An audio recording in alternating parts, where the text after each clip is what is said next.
year, we have been on a pretty significant exploration to study our literacy programming in an effort to really precision our practice and to really increase the cohesiveness of that particular discipline. And so tonight, as part of that process, we have our elementary schools represented here to talk about some of the celebrations.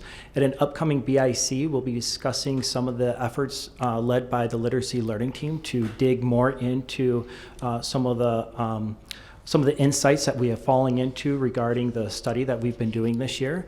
But tonight is really to kind of bring forward to some of the rich work that's been happening within our elementary schools. And before I introduce those that are here to present, I wanted to just take a moment and recognize somebody who couldn't be with us here tonight. And, as you know, Carrie Croker's husband recently passed away, and today was her husband's Craig funeral. And I just wanted to make sure that I mentioned Carrie this evening because she has been a pivotal role in all of our efforts regarding literacy at our elementary level, and she is an important part of this group. And I know she would, she would have wanted to be here to present. And if anything, we probably had to tell her to stay away. And but I certainly wanted to mention her this evening. Her staff has been outstanding in her absence and has helped put some of this work together so that Eastover is represented as well. And I couldn't be more proud of the staff and community over at Eastover, how they have pulled together. Even today, we had Mary Blair and Harleen Singh over there leading the school through a difficult day, helping coordinate all of our guest teachers, all of our parent volunteers that really just chipped in to help make sure that today ran smoothly. And I couldn't be more proud of them, of the hard work that Carrie's been doing, her contributions to this work, even though she's not here to be part of the team. And I'm sure I'm speaking on behalf of everyone behind me that, we really appreciate her efforts, even though she can't be here to be part of the presentation. And the board sends Carrie her thoughts. So, but I will get into introducing those are here. We have Kimberly Hempton, Jenna Kennedy, Nick Russo, Dr. Mary Hilberry, and Adam Shear here to present some of our elementary literacy celebrations. And I think if they're ready, they'll come on up and begin.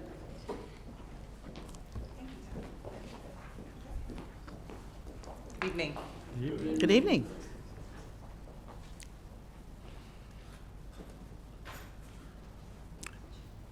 Technology gods are working. Yes, let's get in the right spot.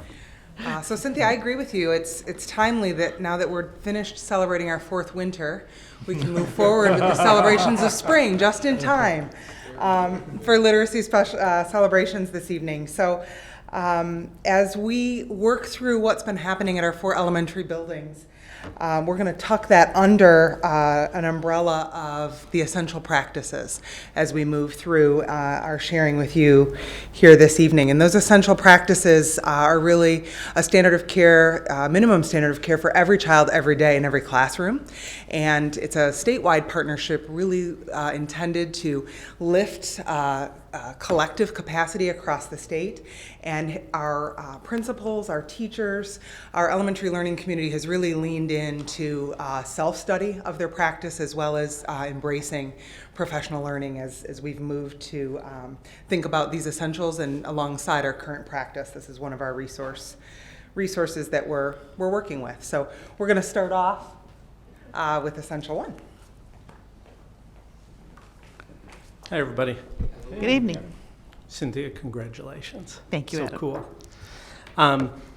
So last summer we attended some training around essential practices around literacy, and essential number 1 was deliberate research-informed efforts to foster literacy, motivation, and engagement within and across our lessons, and that's for everybody.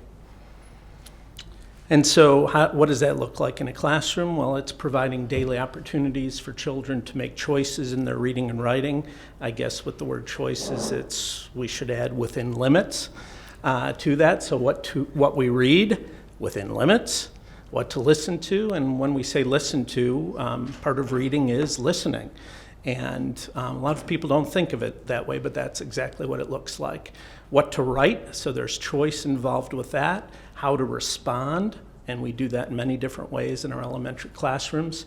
The order in which to complete tasks, again, when that makes sense to do that, and around homework or home learning options as well. The teacher creates opportunities for children to see themselves as successful readers and writers. The tasks for which success is well defined include things like learning targets. We should see those up in our classrooms. What's the point of our learning today?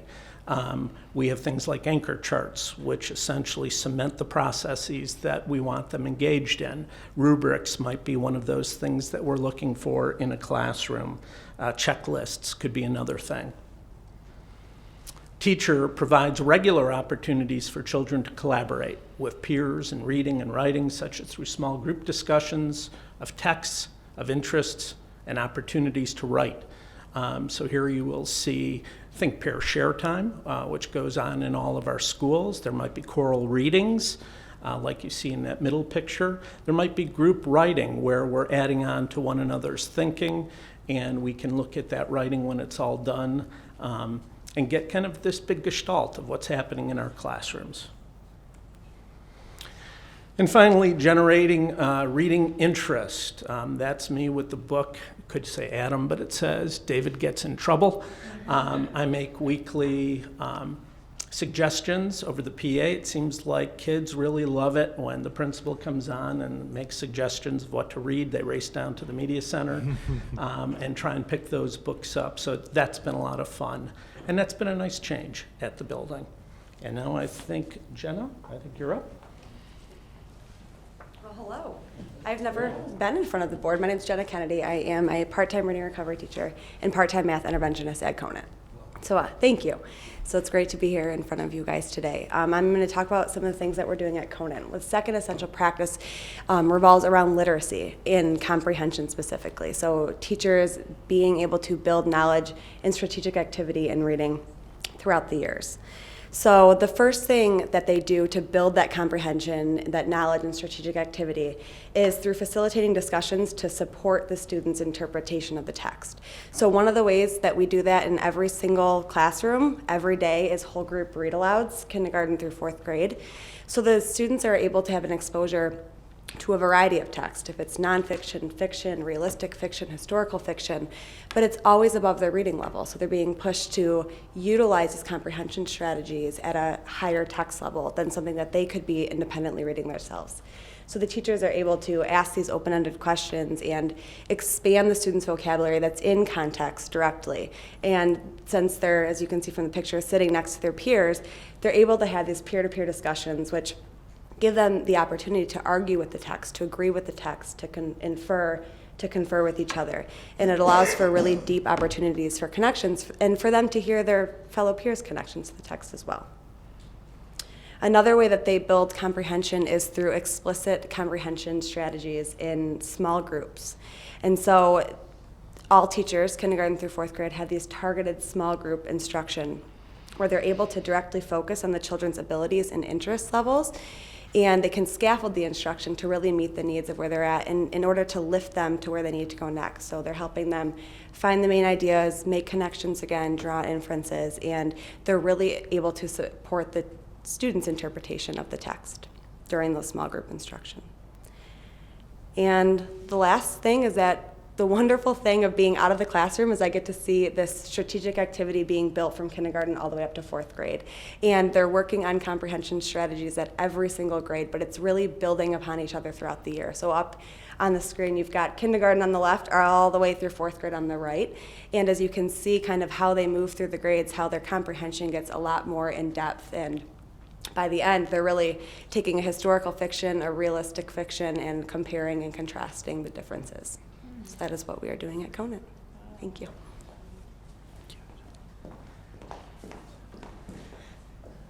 All right.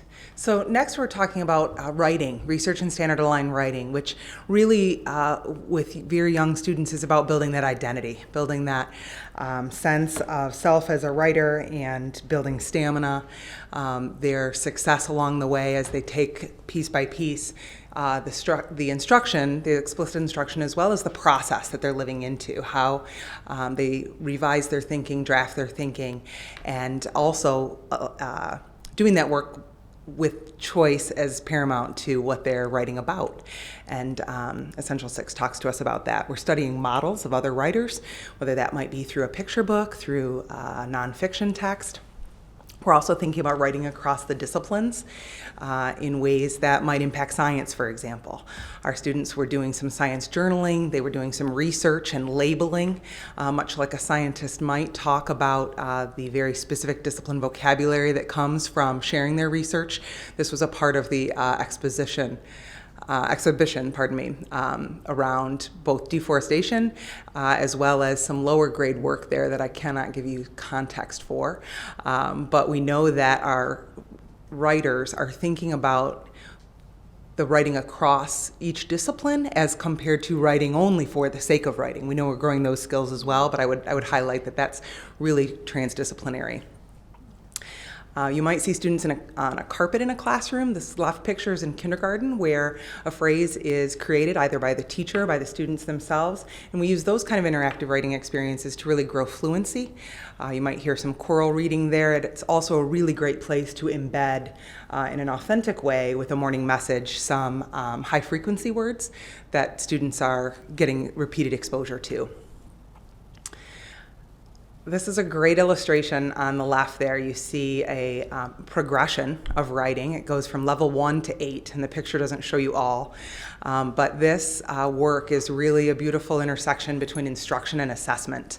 And our kindergarten staff at Eastover has really taken on that idea of teacher as action researcher. They're thinking about their writing instruction, and they're really challenging students to take what they've written and hold it up to a model and do some self-assessment work. What have I written, and how does that compare to what my target is, as Adam was referencing in terms of learning targets? On the side, you see a second grade teacher who's thought about powerful conclusions and what those conclusions should include when you're in second grade. And you can see up on the top, I love bulldogs, all the way down to a more sophisticated conclusion that has much more detail there. And so as a part of that learning, the teacher then on the left you see is having a conference with that group. They had done some peer revision with one another on this day in the classroom and talked to one another about their conclusions, gave one another ideas about what they might hope to hear differently or ideas they would have, or yeah, that's great. And teacher interacts with that both in the conferring time as well as in that time you see on the carpet as a targeted share.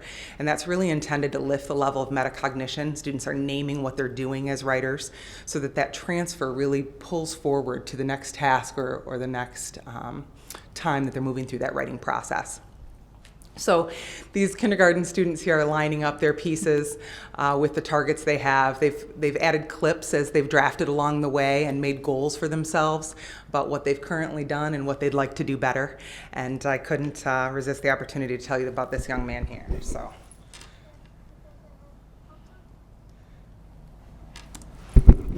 Think that you were at this poster for writing? Because they have upper letters and lowercase letters. Okay, and what else?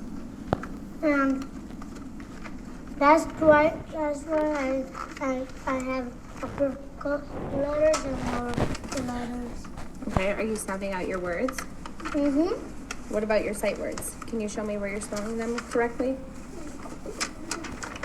What sight words are spelled correctly? I don't have any idea. Okay, so did you spell to correctly? Mm-hmm. Okay. Did you spell go correctly? Yep. Okay. Goal. Oh, that's gold. What about X? Yep. What's that? You can the Okay. ball. And do you have spaces between your words? Mm-hmm. And do you have punctuation? Periods, question marks? Mm-mm. Okay, so what's something you need to work on? periods. And adding punctuation? Cannot right now do periods. Sure, you could do that. All right. Wonderful young kindergarten man. I would point out that was probably about January, and you see the level of fluency that he's got going on those pages there as a kindergarten writer. So this work has a great deal of power for our young boys and girls. Mr. Pollins here was just commenting, he looks like a future banker. Yeah. Definitely. Yes, this is serious business. I'm very proud of my learning here. Can't you see that? He knew Yeah. he was going to be taped that day, Yeah. I think. That's impressive. So I selected Essential 8 because a lot of the practices have to do with the skills involved in literacy, but Essential 8 is about the passion of being a literate individual and living a literate life. And how do we build that in our students? And I think about it as a principal, and I think about it as a parent that, one of my goals is absolutely to have kids just fall in love with reading by the time they leave our schools. And because it's just such a rich aspect of my life, and it's something I value so highly, and it's something I want for all the kids in our building. And so this essential is important to me, and I wanted to talk a little bit about how we help kids along that path at the elementary level. So specifically, one of the descriptors is that the classroom includes a wide range of books. And we know from our own experience as parents and educators that children grow into the educational life around them or the intellectual life around them, and being surrounded by books at home and at school is a big part of the first step. So having a wealth of books and resources for them to choose from, including digital books. With our iPad technology that we have, kids have access in the classroom to a wide range of additional books that they don't have physically in the classroom. And most of those resources are available to them at home as well. So this is kind of a little collage here showing some of the examples of things that we also use to help generate interest in reading. So having just displays in the classroom and in the media center where kids can see books and get interested in books, and maybe they're going to grab one off the shelf because it's got a cover that looks intriguing to them, or it has the picture of a dog on it, and they really love dogs, so they want to pull that book. You have books that are appropriate reading levels for the children in your classroom, so they don't get frustrated when they lay hands on a book, that they have success when they're reading it, and that leads them to want to choose another one. Students have individual book bins in the classroom. You can see them on the right side, the blue bins, and they have a variety of different texts in there. So when it's time to apply some of the skills that they've learned, they have books that are interesting to them to look at and refer to practice some of those skills. And then down on the bottom, you'll see our media center pages where there are all of those apps available for kids to access, including resources that they can utilize over the summer so they have continuing sources for literature in their lives.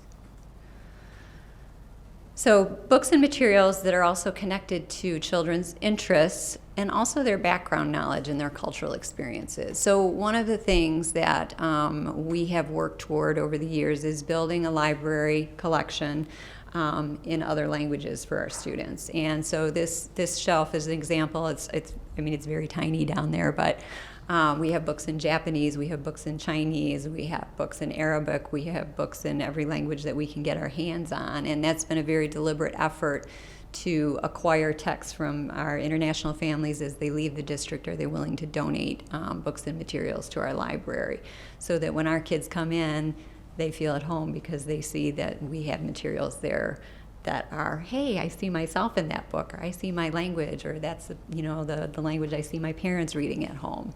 And that can be very powerful. We also, as part of our district and school improvement efforts through our experiences with the global ed teams and their training through Global Champions and the Institute for Healing Racism, have made a concerted effort to really look at our existing classroom libraries and curate them so that they more accurately represent our student populations. And we are discarding books that really are not appropriate any longer, or that aren't representative of the children that we see in our classrooms or the experiences that we see in our classrooms. So by way of example, if you have, a book in your collection back from the 70s that all the, firefighters are men, you might want to toss that one and replace it with one that's a little more gender inclusive, by way of example. So that's something that we've all been working on, and that's a continuing, ongoing effort.